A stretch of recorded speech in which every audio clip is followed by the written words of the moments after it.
Hello, everyone. Welcome back to the channel. I'm Chris. So it's Sunday, the 13th. Yesterday, I was at Andrew Jackson's. Just a little highlight of my day.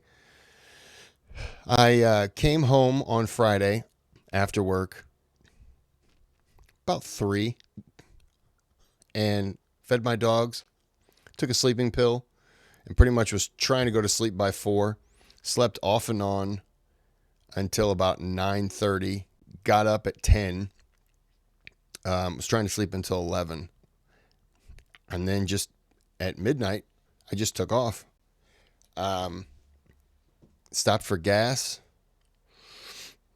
Stopped and ate at a Huddle House because I just couldn't wait for a Waffle House. And then I got there about 8:40, and they don't open till 9. But I went ahead and started filming outside. There were people there waiting to get into the gift shop and stuff. And you realize how uncomfortable it is to film when you're holding up a phone and you're talking and people are just looking over at you. So I was just pretending like I was talking to somebody on the phone as I'm holding it up and recording. And then on some of the videos, I was quieter, and that's because there were other people around and they were talking. Some of the people heard me talking, and I'll point it out in this. I'm going to go over all the videos. They heard me talking, so they started talking to me, and then they were just following me around as I was trying to record. And then they would ask me questions in between. And one woman goes, "So do you work here?" And I said, "No, I'm just here for fun." And they were like, "Do you do this often?" I was like, "Well, I've gone to 16 presidential homes or graves." And they were like, "Cool, show us around here." And I'm like, "This is the second time I've been here. I don't know as much as these people do. I know Jackson. I don't necessarily know the home and all that." But I talked to them for about 20 minutes.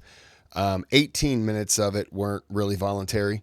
They were just following me, which I'm not angry at. It was entertaining. So this is my first, as soon as I got there, and I want to go over every single one of them. I got, they didn't have it before, but it's Andrew Jackson Hermitage little guidebook. I wasn't able to get one the first time around. Hold on. He just spins in circles, and if I don't stop him, he slams his head into something. He's stupid. Sorry, the windows are open and it's beautiful outside. So we're gonna go ahead and get into it. And I'm gonna pause, and I'm gonna go over some of the things I learned after, and some of the things I just like on this first video. There's just so much that I didn't explain, so it probably didn't make a lot of sense in some aspects. So let's get into it. Hello, everyone. Welcome back. I am Chris, and right now I am standing out. That was the parking lot, by the way. Side of the home of Andrew Jackson. So that's not the home. I should have clarified. This is the entryway. You see there's a little brick thing right here. That's kind of where you meet for the VIP tour. Now, over here is the Natchez Winery, where you can go in. They had music playing. I think I recorded some music in there. Sorry, wind. And then the gift shop is over here as well. On this other side, that's where the museum part is and stuff like that. For the VIP tour, you wait right out here. Then you meet. The guy was awesome. I wish I remembered his name. Awesome dude. And then you do about 45 minutes to an hour. This is a 2-hour VIP tour. About 45 minutes to an hour inside, and I'm pointing over here to where the inside of the museum, but you don't go into the presidential museum. They don't have enough time, and that's because they try to pack as much as they can in 2 hours. But this would make the tour about 2.5 hours, and they couldn't get people on board with 2.5 to 3 hours because it was too much of a time frame issue, and people like blocks of time. And they only do a 10 o'clock and a 2 o'clock VIP tour. My voice broke. VIP tour. So 10 to 12, then you get a little 2-hour break, and then 2 to 4 instead of 10 to 1, and then 2 to 5. But anyways, yeah, I didn't say that at the beginning. I was finding my voice early on. This is the Hermitage. I got my ticket. My nephew was supposed to come with me, but he decided to hit a deer instead. So, um, give me just a second. I'm going to show you this. Okay, I had to send myself the picture. Get ready. He lost his mirror, dinged it all up here, landed right on the windshield. He said went over the hood, I believe, or over the top, and then I think took off. I have no idea. But he called me in a panic. I can't go. Oh, I just hit a deer. It cracked my windshield. That ain't a crack, my friend. That's a brutal assault by a suicide deer.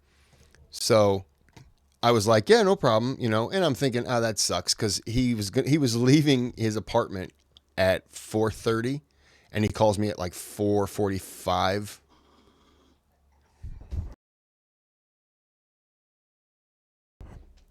He calls me at 4:45, and I'm kind of like, huh. And then he sends me the picture at 5, and I'm like, oh, yeah. That deer was in the parking lot waiting, smoking a cigarette. Just, I know he's gonna leave soon.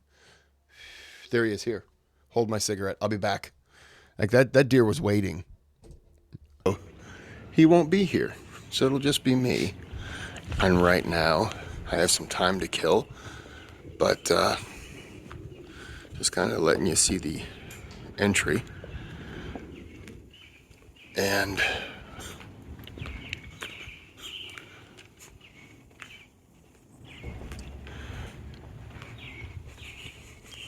I shouldn't have done all that walking. I should have just showed you something and then moved on. But I was wasting time because I couldn't get in there yet, I thought. But as soon as I walk up, there's a guy over here, and he's like, "Sir," and he scans my ticket, and he's like, "You can go on in." And I was like, "Oh," because they weren't even open yet. Oh, jeez. They weren't even open yet. So I'm like, okay. And then once he lets me in, I'm like, shouldn't have been wasting all this time out here.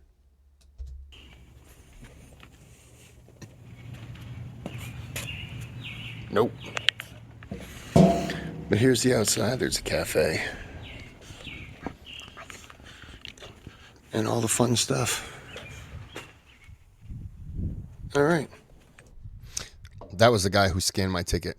And with the VIP ticket, so when I was there in 2017, you get this lanyard that said VIP.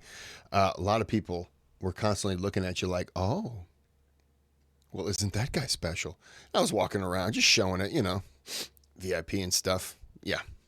You paid $25. I paid 50. And then this time around, you just got a little sticker that said, I voted in 1828. I didn't. I wasn't alive then. I'll be honest. That could be voter fraud. I could go to jail for that. Here's a little marker on the outside. It says obviously birth and death. And for anyone who might have seen that and not understood it, and I have that book. And I put it up in the and on one of the things.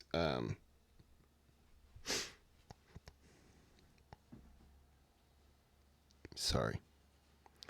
17. Where is it?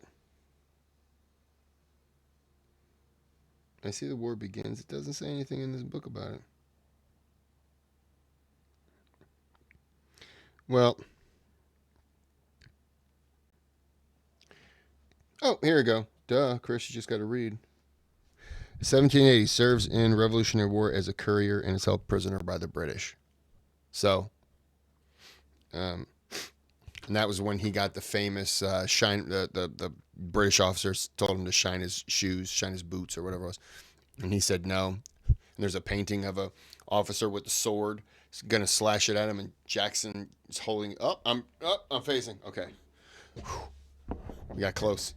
He's holding up his hand to block the sword. The sword struck him in the hand and in the head and left a mark on his head. I've never seen where that scar is. I've never looked for it. I have looked for it, but I don't know where to look. That's how I should phrase it. But for some people, I think he was young. I mean, he was 13. So I actually thought he was 11, but he was 13. He was a prisoner of war when he was a boy in the American Revolutionary War. He wasn't a prisoner very long. There is Revolutionary War patriot right here.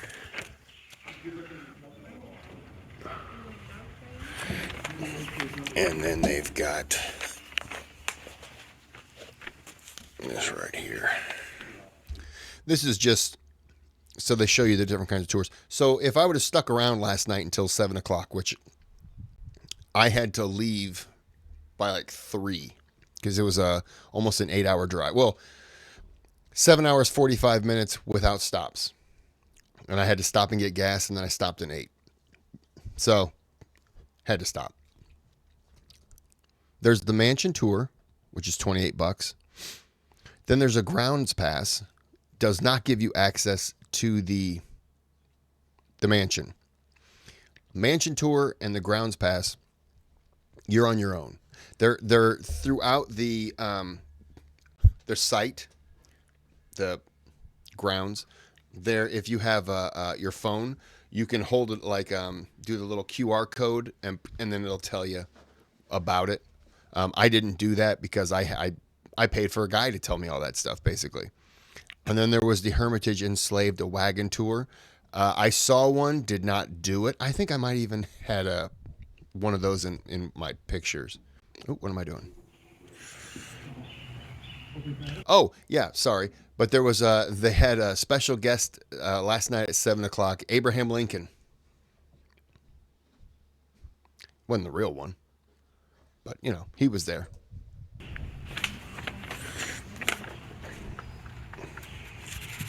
And that's expert guided tour. I'm telling you, that's the best way you can go about doing it. It's expensive. I get it. You do the mansion tour. You're basically on the first floor. You don't get access to the second floor. You don't come out on that balcony like we did. And you're in and out of the house in maybe 20 to 30 minutes. And I was in the house for an hour. I mean, the whole tour was 2 hours. And, so if you can, VIP tour. That lady that lady was awesome. Walked me back into the presidential section.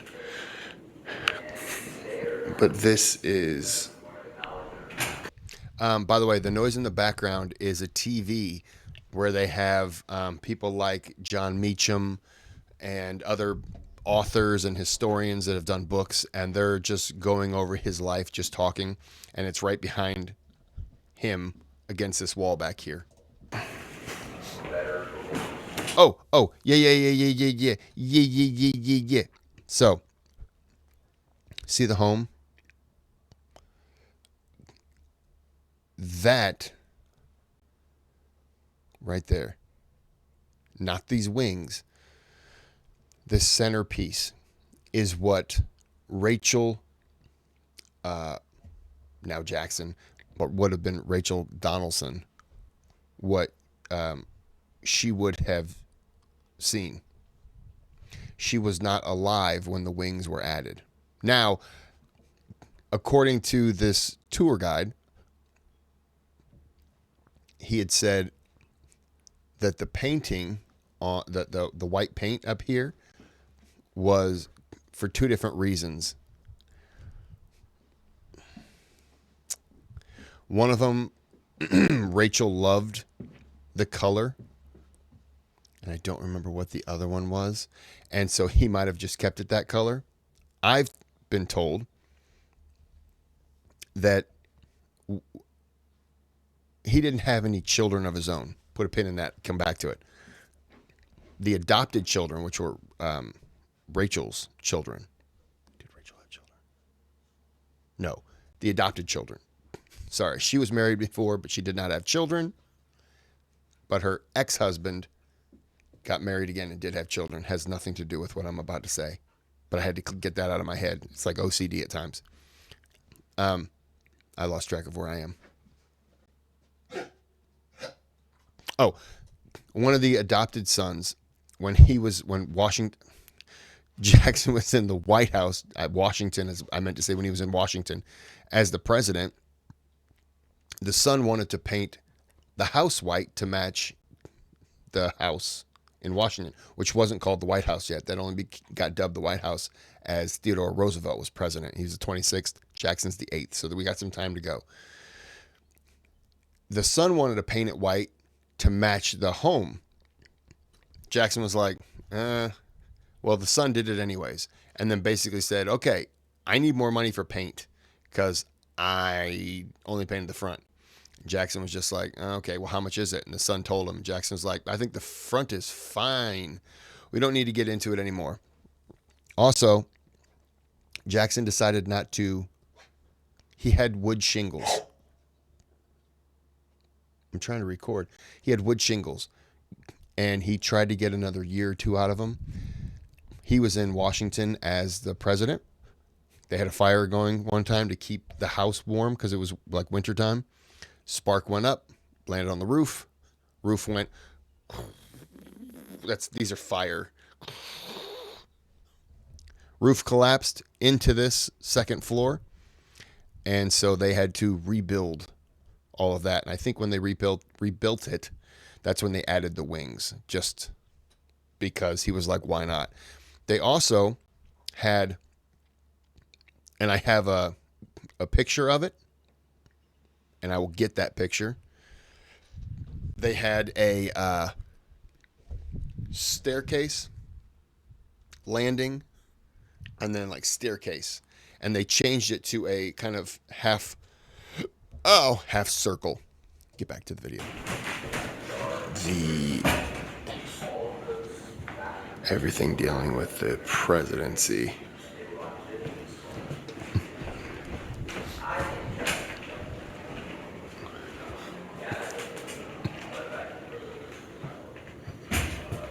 But this is just the entry. See, like that was like 10 seconds of nothing.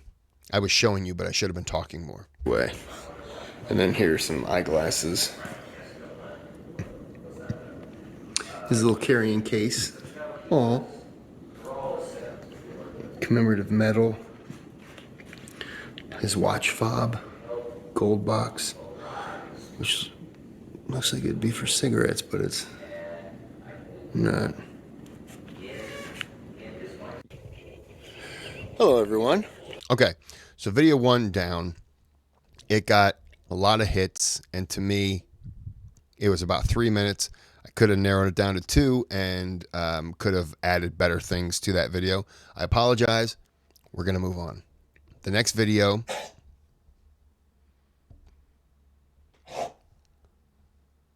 Hey, I'm recording, stupid. Why don't you go outside? If you're going to cough, go outside. No. Okay, let's get into this one. And this right here is Andrew Jackson's carriage. Sorry about the glare, but it's obviously it's in a protective glass. Emily Donaldson, Andrew Jackson Donaldson. She was the one I mentioned in one of those videos where she died at like 29 tuberculosis. I think I said something. She was the one, if you saw the video, she died at the age of, I think it was 29. It was a sad story. It was.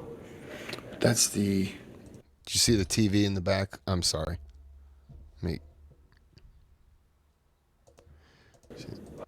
See the TV in the back. That's what all the gosh darn noise is coming from.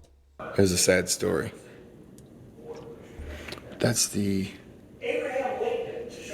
There's me. Hi. Hi. This is a painting of Jackson, last one before he left the office. And if you can see, he's got that. He's got his cane. But that stuff's right here. And those were the real items that he had when he posed for that painting. I couldn't find, there's another one, another item there. I couldn't find that. But It looks like a ring, when maybe. the Civil War, This is an interesting quote. Jackson had many faults, but with the exception of Washington and Lincoln, no man has left a deeper mark on American history. Theodore Roosevelt. Very true. His mark isn't necessarily great. It's not necessarily terrible, but it's there. You know, he was the first self-made president, the first man from... Let me go back a little bit. Even today, Andrew Jackson is still awash in a storm of controversy. His life is full of contradiction. Yes, it is. Much like the country he'd helped build. One of his earliest biographers called him a democratic autocrat. Very true. And an atrocious saint. Without fail, every generation of historians has reshaped and revised our understanding of Jackson and will no doubt continue to do so. The reason is simple. Andrew Jackson is just to say there was no I can't say the word. he was, as a man, Woven into the fabric of America. I can't say it now. strong-tempered, deeply. I'm gonna say that damn word. Give me a minute. Inextricably. Inextricably. Why does that word not want to come out? Inextricable. Yep. Convicted. It's got me tongue-tied. Oh, this is life size. Now he's on a little podium, as you can see, but he stands 6'1", which would be. Do the math. I don't know. Tell you what, I'm gonna do the math for you. Give me a second. Okay. He was 6'1", which is 1.8542 meters. But he was only about 140 to 145 pounds. They don't know how the author from those books that I have, Robert Remini, I asked the ladies at the gift shop, how he came up with that number, they don't know. But he looks it. I can't make all the translations. You're going to have to do this on your own. I can't keep pausing. She is 5 foot to 5'2", and you can see she's a little robust. It is what it is. Jackson likes them thick. There is Andrew and his wife, Rachel. Just hanging in. That, by the way, was the real ceremonial gown. That's what I forgot. Excuse me. That is the real ceremonial gown that they wore celebrating the Battle of New Orleans, which, as you're looking at this, if you're there, to my left is the whole Battle of New Orleans thing, which I come back to afterwards. Outside of the presidential Born for a Storm, the auditorium. And then, as you can see, here's the building, and these two wings were added on after Rachel died. She was in her 50s, maybe 59. No. 54, 52. I don't even remember now. She was young. I was the only one in the theater, by the way. 17-minute movie.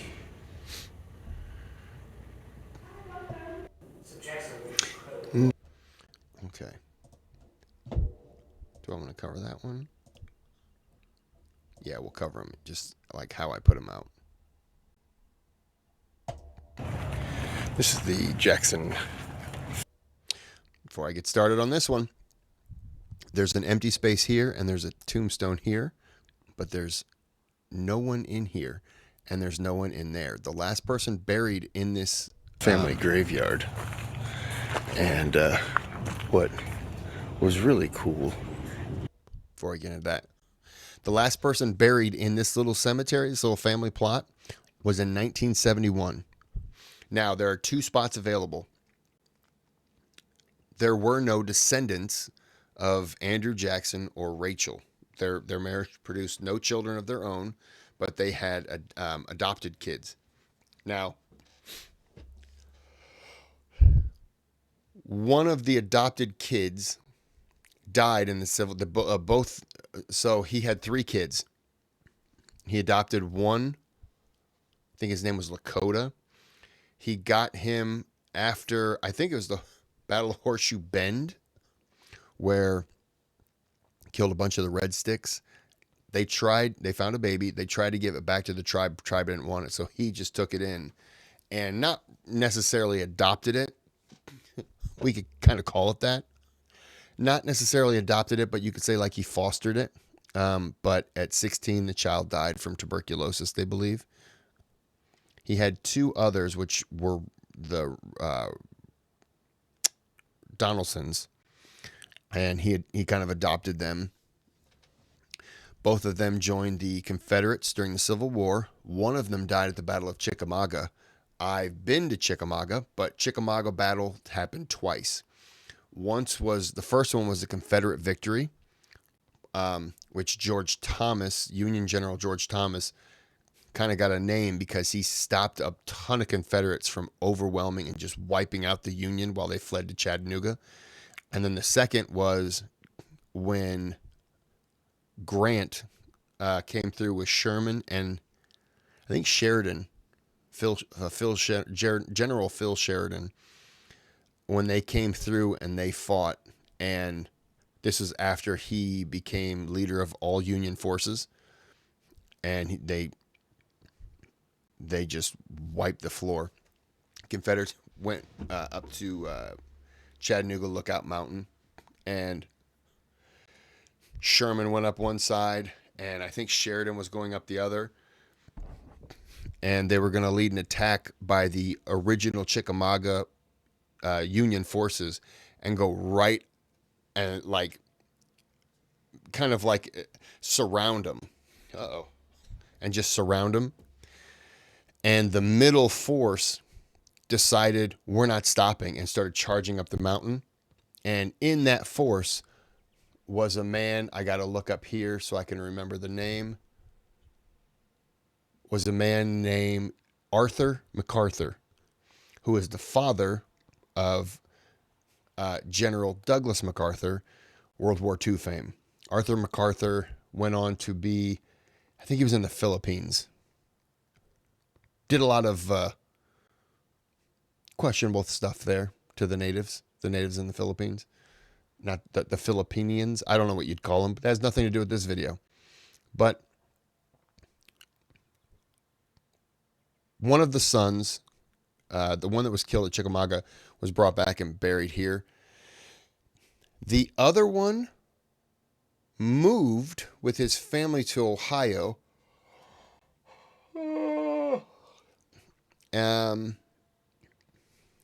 Columbus? Anyways, I'm filming. He is buried in Columbus. He decided not to come back. But there is an Andrew Jackson the Sixth that has that spot. That one, you saw the one that was empty and then there was a headstone. He has the empty one. Now, he's currently alive and he's a judge in Knoxville, Tennessee. If he doesn't want it, it then goes down to his two daughters. And his two daughters can then take both plots. But because of, you see the fence, Tennessee grandfathered this all in.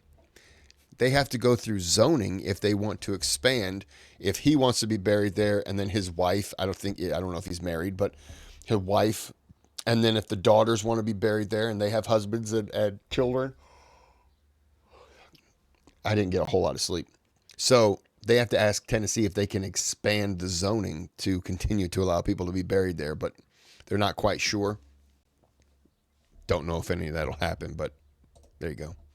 Was explained was that like this is where the person's buried, and that registers where the foot is. So if you're going to bury someone, you're not going to dig into and end up destroying that person's grave, just like you see one there. And that's a completely smart thing to me. You see one at the end. But they're all throughout here, which is just a marker so that when you're going to dig, you don't go too far. And that's a little creative piece of wood, not a piece of wood, but a wood-like looking structure for a headstone. And then this is Uncle Alfred. I wish I would have told you a little bit about Uncle Alfred. My goal was I wanted to tell you about Uncle Alfred, but I had to walk back to the museum. And this was after my tour. And I didn't want to walk all the way back to the museum, go through everything, then walk all the way over to the home, and then walk to the grave so you could kind of see the final resting place. I just didn't have enough time. Like I say, it's about 17 hours round trip driving. So I had to start beating my feet. That's that footstone. This is the grave of Andrew Jackson, right there, and his wife Sarah, right there. His grave just says the general, Andrew Jackson. There's a giant love letter on here. It is written on the other side. That's where you can stand there and view it. There was a lot of people, and there's a lot of talking, and I just didn't have time to try to read it to you. When there were people standing behind me trying to get in to read it, but also right behind me currently in this, there is a little bench, and it's dedicated to former First Lady Laura Bush, who visited May 17th, 2017, and I visited like early July 2017. And I remember seeing that, and they were like, yeah, she showed up, she's in the area, so she just wanted to come out. And I thought, that's pretty cool. So I'm on the flip side now, but yes, but that bench is somewhere back behind there. But this is where you stand if you want to read the inscriptions, which you can't get in there anyways. But they're the only two, by the way, that are buried in there. It's a nice, would you call that an obelisk? And there's a big, I thought he said obelisk, but then somebody else said, I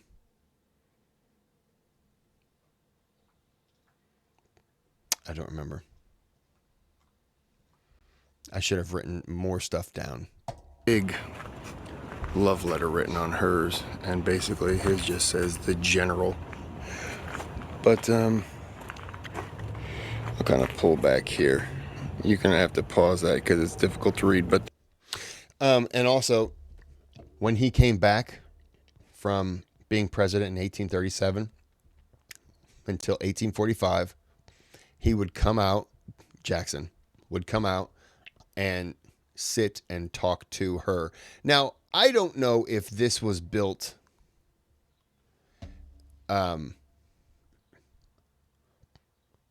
like if this was just here, or if this was built after. I didn't ask. Now that I'm thinking about it right now, but he would come out and spend a few hours out by her grave, and then by his bed, which he died in his bed as well. In his bed, I got to come back to some. In his bed, he, as he laid in bed, there was a fireplace, and above the fireplace was a painting of Rachel. Now, I said I want to put a pin in this, and I was regarding the children.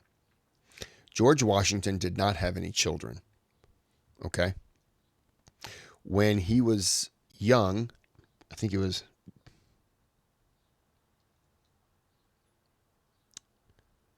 16 or so. I thought he was a teenager.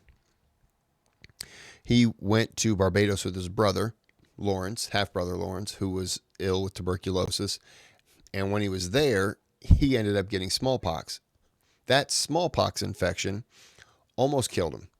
But once you got it, you became immune to it. That's what saved him during the Revolutionary War, he actually started administering little smallpox things to all the soldiers to immune them, to get their immunity up through it. Killed some, but most of them turned out okay and became immune to it. They say that there's a possibility that him getting smallpox ravages your interior and could have rendered him sterile. Andrew Jackson also had smallpox. He had it as a child.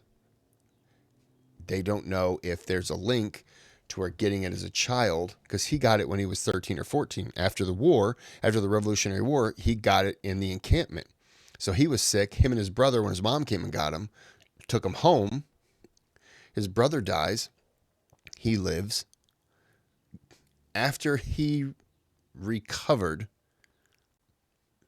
no, before then, when he was a courier, was probably the healthiest he was ever going to be for the rest of his life.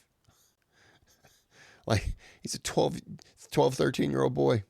That's the healthiest he's ever going to be for the rest of his life. He had a bullet in his chest an inch from his heart.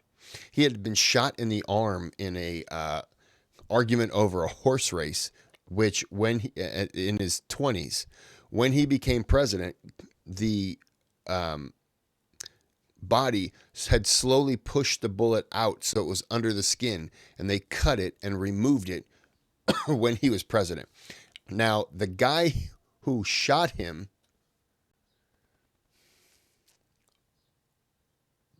was his name, was that Benton? So many names. I think it was a man named, last name Benton. They hate each other. Later became friends. So when he was president, he had the bullet removed and then mailed to the guy. And he said, well, I've held on to this long enough. You can have it back. Benton took it, sent it back to him, and said, you should keep it. It was intended for you after all. And so Jackson kept it. Jackson, he kept it, but it's lost to history. We don't know where it went. The other bullet that's in his chest, we know where that is. That's currently right now in his grave. Just a little side story there. There's Uncle Alfred, and there's his grave. He's buried right next to the president. Now, he didn't necessarily, and I don't know if I say this, Uncle Alfred might not have necessarily wanted to be buried that close, because there was a slave burial. Just like the Mount Vernon burial, there are areas they know bodies are, but they don't know. There's some tombstones on some, but everyone else is just buried. And one of the Lakota, the 16-year-old with tuberculosis, the Native American that Jackson took in, he's buried, but he's not buried in that family plot. They don't know where he's buried on the property. I don't know if Jackson then viewed him as a Native American and didn't want him there, or if Jackson just loved him and they buried him there because they didn't have the family cemetery. I don't know. No one knows. So unfortunately, he's not buried with the family. I am now walking. Oh, I have to finish my point. Uncle Alfred might not have wanted to be buried there. But when the son who moved to Ohio, he got in touch. So when he came back from the war, the state had the home. He lived there rent free and took care of it for the state. He then got the Ladies Society of the Hermitage, much like the Ladies Society of Mount Vernon, another thing, to come in and take over the home and preserve it. He gave it to them. He moved to Ohio. They contacted Alfred because Alfred lived there. Alfred is the longest living tenant on that property. Lived there, I think, till 1906, 02, 2018. I don't even remember now. I've got it recorded. But he lived there longer than anyone. So his agreement was he would stay living in his cabin, which I cover, but they furnished the cabin for him because he would have slept on the floor. So they furnished the cabin for him. So he's living great. Hey, yeah, I'll stay here. All I have to do is greet people and give tours. Food's free. Taking care of my clothing.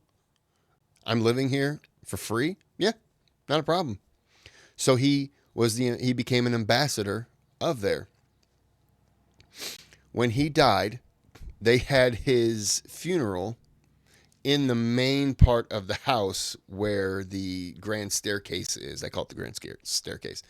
And then from there, they took him out and they buried him there. Now, he was never told that's where he was going to be buried, but they buried him there next to Jackson because they felt like he deserved it. There you go. Through the back garden.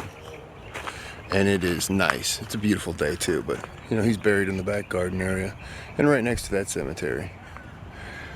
There's all kinds of different trees back there. One lady was all about the trees. She was just like, is this a Mississippi mud pine monkey tree? And their guy was like, you're absolutely right. And I was like, what? Is this a banana spider apricot tree? And what? Yeah, she was just spotting. You know what they are to me? They're wood with like little leaves. I couldn't tell you anything other than that. Does it have an apple on it? Oh, it's an apple tree. Does it have pumpkins growing on? Oh, it's a pumpkin tree. Does it have cars? Oh, it's a Ford tree. Like that's all I would know. I don't know anything about trees. Nothing about trees. But it's just a nice little peaceful area. I don't really have time, but out in the distance there is the original home. That's this one. And then this was, I forgot. I say it, I think. And I think he said smokehouse. Oh, yeah. That's the original kitchen / smokehouse. And it's like really close to the house, which is fine. I don't remember if this is I don't think this is the original location of these two. I think they were moved there. But I very well could be wrong because I'm still tired. House. And then right there is the home of Uncle Alfred. There's a nice little garden Rachel loved. That's a cool little setup. That's there. Nice. Now there's the back. She used to go through the entire garden and she'd run her hands along the things and she'd smell all the different flowers. And they said that the house. Now for the tour.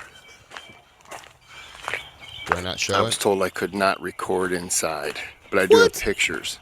Not the same, but I apologize. But here is the back of that. It's still beautiful. That is the kitchen, and that's a smokehouse. None of this is Alfred. What Uncle Alfred actually had. By the way, there was a guy who said, one of the guys who was asking me all the questions, he goes, any way we can see what's up in that attic? No. He actually said those words. Those words tumbled out of his mouth and into my ear hole. Any way we can see what's up in that attic? No. See these beams right here? That's as far in as we are allowed to go. That's too bad. Yep. This was all donated to him after he had volunteered to stay here and give tours. But it's a very nice little setup he has. I wonder if he also had the little wooden fence so he could go in and admire everything. He just couldn't actually go in and sleep on the bed. Congratulations to Uncle Alfred. I mean, look, at the end of his life, he became free And then he got all these furnishings. So he's just kind of like, hey, life turned out good for me. So I could see why he wouldn't want to leave, because you have no idea what's out there. This is... And I had to be really quiet because your voice carries here, and there are people all up and down this hallway, and every time you sneeze, you fart, you whisper, everyone's just like, all eyes directly on you. And then they're listening. They're listening to see what kind of information they can glean from you. And there are some people that are standing there just like, he was off by a year. Goddamned fool. That would have been me. Jackson, and he was dressed up as William Wallace. Yeah, so we're looking at this, and the tour guide goes, now you look at this and you think he wants to be a young Napoleon. No, he's dressing like this because he was a fan of William Wallace.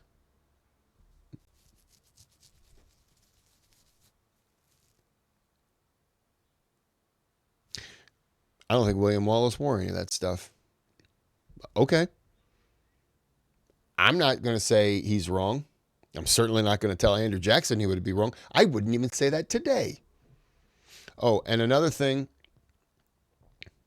everywhere I've seen and read, I've heard anywhere from 70-something to 140-something duels. There are 3 verified duels. And we know they're verified because, well, one of them, he showed up and then there was an argument because nobody was going to die. So Jackson's like, well, this is a waste of my damn time. And he rode off cussing the guy. He got shot in the chest, hence the bullet. He got shot in the arm, hence the bullet. And shot and missed. No, he was missed and he shot and killed someone. And then there was another one where, and now they question that one, where both men got there and then fired their pistols in the air because they had kind of agreed by that time, what are we doing? But they don't count that as a duel, even though there was shots. But I just wanted to clear that up. They say there's a lot more, but there's no evidence that there's actually a lot more. I like to believe there's a lot more, but if you're talking about he's only been shot twice, hard to believe that there's that many duels. But yeah, he was in 144 duels. Which was a hero of his. We are the freeborn sons of America, the citizens of the only republic now existing in the world, and the only people on earth who possess rights, liberty, and property which they dare call their own. Some property would like to say that it's not property. When you have property that can tell you, I don't think I'm property, then I don't think that's property. That's a person. And unless they're your child, you can claim them on a tax form, I don't think you have the right to own them. But look, sometimes I think outside the box. William Wallace. Jackson. Those brave, okay. So, in the War of 1812, Jackson gathered a militia, went down. I think he was on his way to Alabama because that's where the Red Sticks were causing problems. So, he was going down. The Secretary of basically said, hey, my bad. We didn't need you. But I want you to disband the army and send them home. Now, when you sent them home, you'd send them home 2, 3 at a group. Well, they all marched down together. They were an intimidating force, like 2,000 men. You send them back willy-nilly, that's all, Indian territory. They're going to get killed. He knew that. Let's keep them together. So he decided, I'm not doing that. So he responded, my nose. He responded to that order by saying these brave men, at the call of their country, voluntarily rallied. They followed me to the field, and I shall carefully march them back to their homes. This is one of the first times he becomes insubordinate. And I'm totally on his side, as I would be for any leader. They volunteered because of you.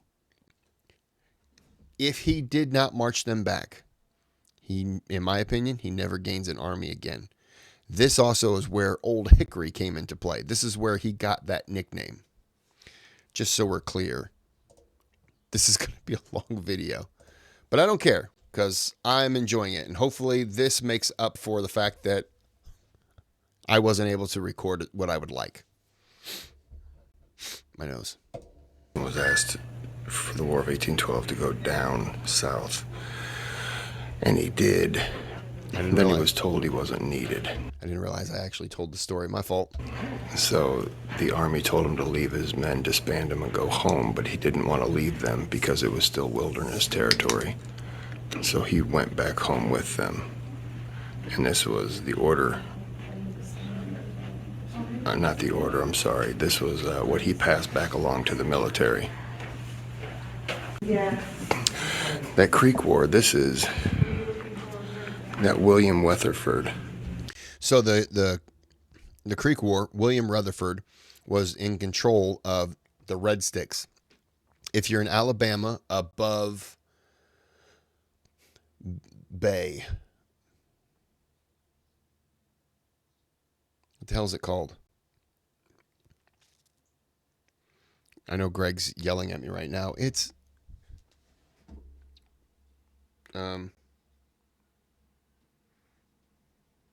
hold on. Give me a second. As soon as I set the pause button, I remembered. So it's not Bay. It's Mobile, but there's the Bay there. Above Mobile is I think it's north east. There is Fort Mims, and Fort Mims is where the massacre took place. Now, after that massacre, that's when Jackson was like, okay, we're going down there. And he regained his militia, and he just went. And he did not care. And that was when he decided we're going to remove the Red Sticks. And so I'm just going to shut up because I think I talk about it. This is the Red Sticks in the Fort Mims near Mobile, Alabama. I almost went there. I did not. But this is the meeting after that war, the Battle of Horseshoe Bend. And this is Weatherford approaching and basically surrendering. And Jackson respected him from coming in and allowed him to go without harm. So this back to the William Weatherford. I had said in the 3-part video that I did, I think I said it, that afterwards, Jackson and Weatherford kept in contact through letters.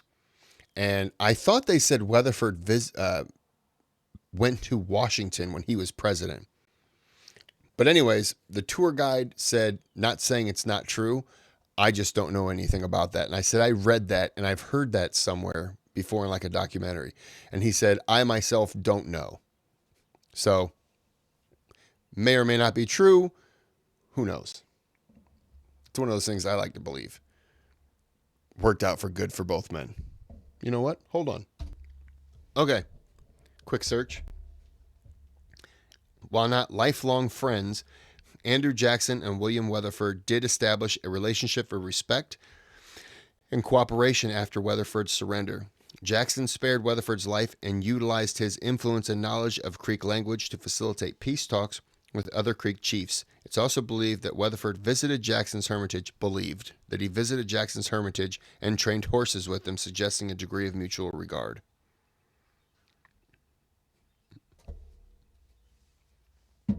Could just be hearsay. This gets into the Battle of New Orleans. Now, this is cool.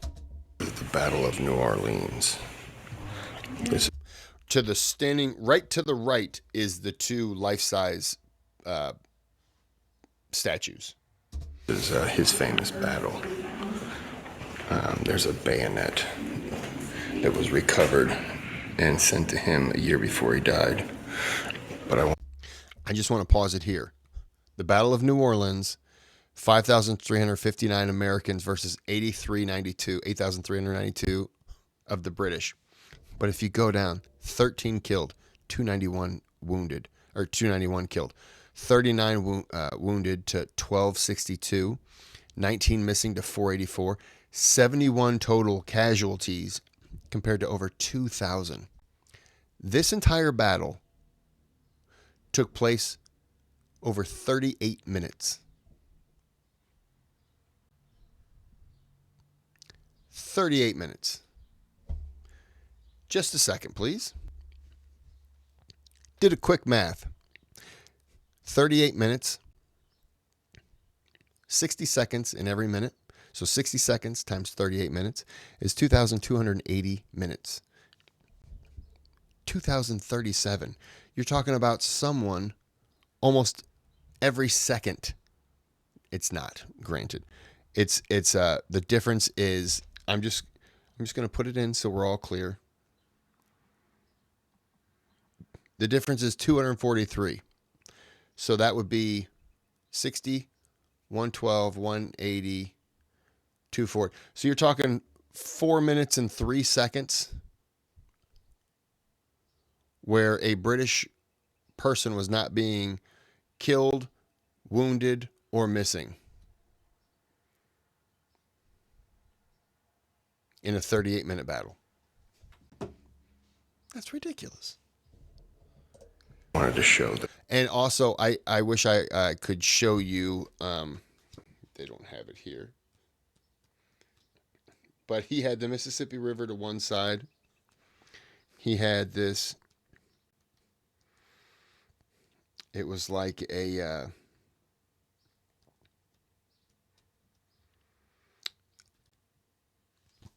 What's the word? Like a swamp kind of thing. If you can imagine it, Mississippi. There we go. Mississippi River on one side, a swamp on the other, and they dug out some of that water so that some areas was knee deep, some areas was up to your elbow. And the British tried to feint around the swampy side and then tried to charge through on this other side, and they had to go through like this slow incline up a hill, and they were just being picked off.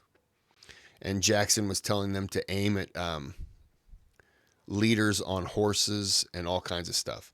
And Major General Sir Edward Pakenham was the number 2 behind that one dude who beat Napoleon at Waterloo. What is his name?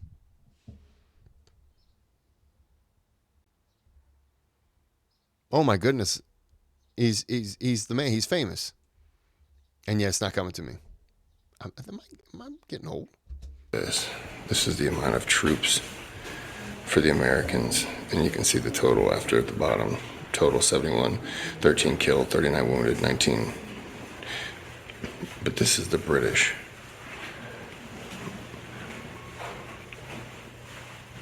They lost a lot more.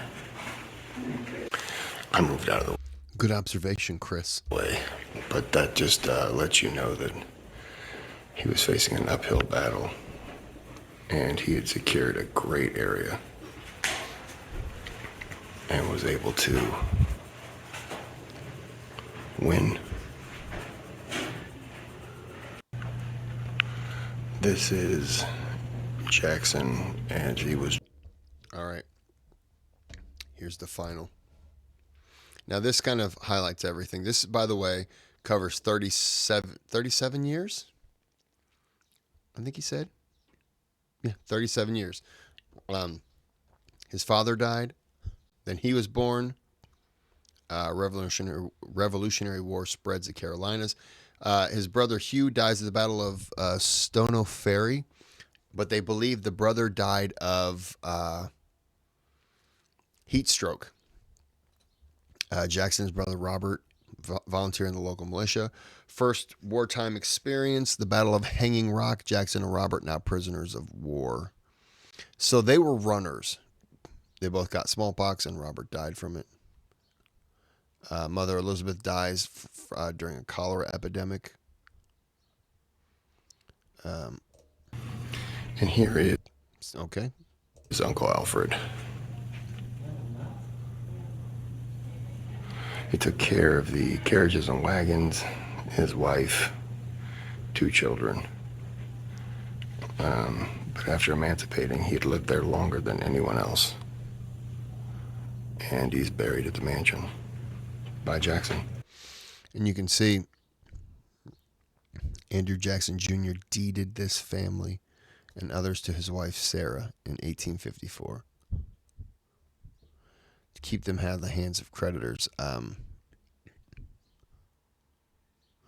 Most of the slaves there after Jackson died were sent to family in Mississippi. Jackson, not Jackson, Donaldson's in Mississippi. This is like a quick 35. Okay, so here we go. Begin study in law.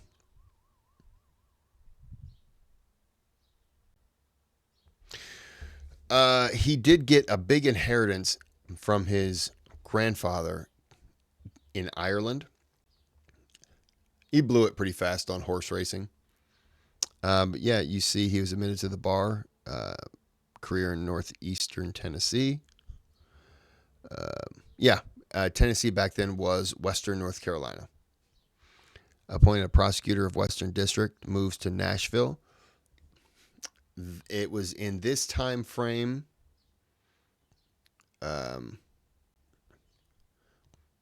he moves to Nashville and he begins rooming at the Rachel Donaldson Robards family home. Rachel Donaldson later became Rachel Donaldson Jackson. Robards was a drunken abusive. He ends up leaving the house, leaving her behind after Jackson. He thought she was having an affair with Jackson, so Jackson did the manly thing and asked for a duel. And the guy was like, "No, you're crazy," and he left. They end up getting married. He left and Jackson left at the same time, went to a different place. They actually get married, but the husband drags his feet when he finds out that she has married someone else. Then he basically calls her an adulterer and gets the marriage, even though he had 2 years to do it. Elected delegate to the Tennessee Constitutional Convention. Elected Tennessee's first U.S. representative. Elected to the first U.S. Senate term. So he didn't last very long there. And Thomas Jefferson, I guess, kind of giggled because Jefferson would watch him stand up to give a speech and he would get red-faced and he would start spitting as he's talking and he would come overfilled with rage because he didn't know how to communicate what he was trying to say. And he's not a politician. That's all they were. That's all they were about. And he quit. I think 6 months. He was like, this isn't for me. Comes back, gets elected to be a judge on Tennessee Superior Court. That's when he ends up having the incident where the cops keep getting beat up. So he gets deputized, goes across the street and points his guns at the guy. Appointed commander of the Tennessee militia, rank of colonel. And elected major general of the Tennessee militia, buys a 420-acre plantation near Nashville and names it the Hermitage. Yeah. That's all 37 years. And he goes over it in a matter of 10 minutes. Years of Jackson's life. But it pretty much lets you know how he started. His dad was born before he died. Did you catch that? His dad was born before he died. My bad. Jackson's dad was dead before Jackson was born. Not Andrew Jackson's dad was born before Andrew Jackson died. That don't make no sense. His brother in 1779, his brother Hugh died. He was in a battle. He became a prisoner. His mom dies, so they have the cholera epidemic and not the brutally stabbed to death, which is good. Married Rachel. Elected delegate, Tennessee Constitution. First state run. Here's kind of an overview of the Hermitage property.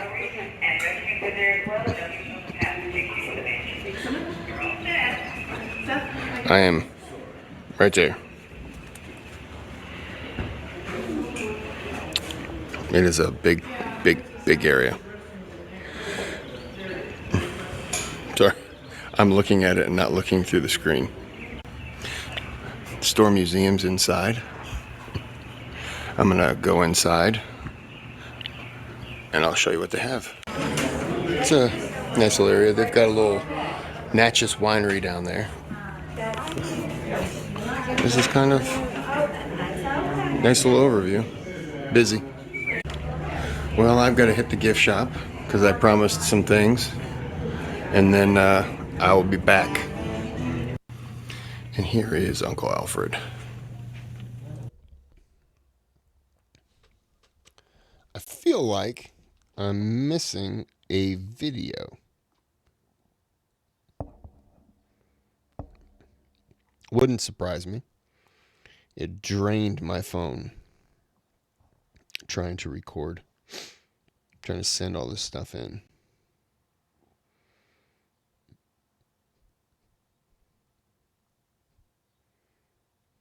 Yeah. Oh well.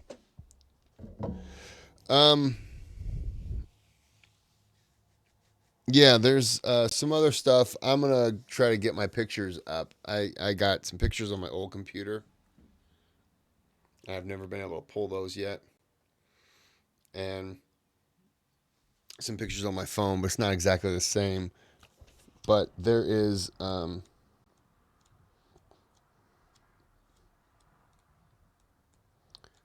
give me a sec. Oh. There it was. It's not gonna show, Chris. So I mean, I should know better. But there is the spiral staircase. It's right there. But you see all this wallpaper? I didn't take a good picture of it the second time around. There's another one right there. All the wallpaper is like some Greek thing. And the wallpaper is taped or glued to a really thin wood. And you put, come on, thank you. You put all of the wood together. And when you put it together, it kind of seals the wallpaper. And then I guess you just kind of warm it up and it's good. Or you cool it down. I don't remember what he said. It's good. When the second floor collapsed, they had some in there. Because it's a museum, they were looking, they put feelers out around the world, but they knew this stuff was made in France. So they contacted the Louvre. The Louvre was like, we're going to do some digging. Found a place that was unoccupied. Same stuff. The Louvre contacts the Hermitage. The Hermitage and the Louvre in the middle contacts this place and buys it. The Louvre sends people to this place, heats everything up, and slowly removes the wallpaper and the paneling, and then treats it, sends it to the Hermitage, and the Hermitage puts it up on the second floor like it's always been there. The guy said, I can't tell you how long that process was from start to finish, but he said it was a very long time. And the Hermitage was just like telling the Louvre, thank you so much for doing. The Louvre was just like, hey, if it's history and it's art, we're all about it. We do whatever we can to help you. So like, props to the Louvre for that. That's awesome. Well, I'm going to go ahead and end this here. This has been a really long video. I do apologize for that. Hope you had an hour to waste of your life that you're not getting back. But I will try to, I'm going to go to Abraham Lincoln's home this year, and for sure. And I will make sure if I do go back to the Hermitage, I will sometime. I'll try to set it up so I can record. Another one would be to set up with Reagan's home, because I hear business isn't doing too good there, and in Dixon, Illinois, and it'd be really nice to go there and just also film it, just to kind of get it out there, because I think it's another thing that's very good to see. Okay, well, I'm going to end this here. I hope you enjoyed. I apologize for not being able to film, but I tried my best to add 2 things. Made this video too long. So until next time, have a good day, have a good night.